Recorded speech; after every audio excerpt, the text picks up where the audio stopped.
నాగర్ కర్నూలు జిల్లా కల్వకుర్తి పట్టణంలోని హైదరాబాద్ చౌరస్తాలో జిల్లా ఎస్పీ ఆదేశాల మేరకు కల్వకుర్తి పోలీసులు రోడ్డు భద్రతా నియమాల అవగాహన కార్యక్రమం నిర్వహించారు. రోడ్డు ప్రమాదాల్లో చాలా మంది ప్రాణాలు కోల్పోతున్నారని చూసి చెల్లించిపోయిన ఎస్ఐ మాధవరెడ్డి ఇలాంటి ఘటనలు ఎవరికీ జరగకూడదని ఆలోచించి ఈ కార్యక్రమాన్ని నిర్వహించారు. ఈ సందర్భంగా ఎస్ఐ మాధవరెడ్డి మాట్లాడుతూ ప్రతి ఒక్కరూ ద్విచక్ర వాహనాలు హెల్మెట్ తప్పనిసరిగా ధరించాలి, కారు నడుపుతున్నప్పుడు సీట్ బెల్ట్ ఉపయోగించాలి, మొబైల్లో మాట్లాడుతూ వాహనం నడపకూడదు అన్నారు. స్పీడ్ లిమిట్లు పాటించాలి, డ్రంక్ అండ్ డ్రైవ్ చేయకూడదని స్పష్టం చేశారు.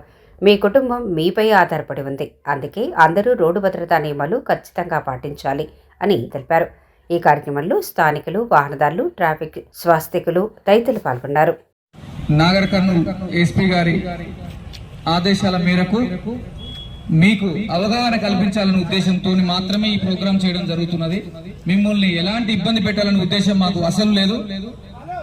కనీసం ఈ 5 నిమిషాల టైం అన్న మీరు వెచ్చించి ఈ వీడియోస్ చూస్తే ఆ వీడియోలో ఉన్నటువంటి వాళ్ళు ఎవరైతే బాధితులు ఉన్నారో, గతంలో యాక్సిడెంట్స్ జరిగి వాళ్ళు పడుతున్నటువంటి ఇబ్బందుల గురించి వాళ్ళు పర్టికులర్ గా చెప్పడం జరిగింది. వాళ్ళు చెప్తేనైనా మీ మనసుకు ఎక్కుతుందనే ఉద్దేశంతో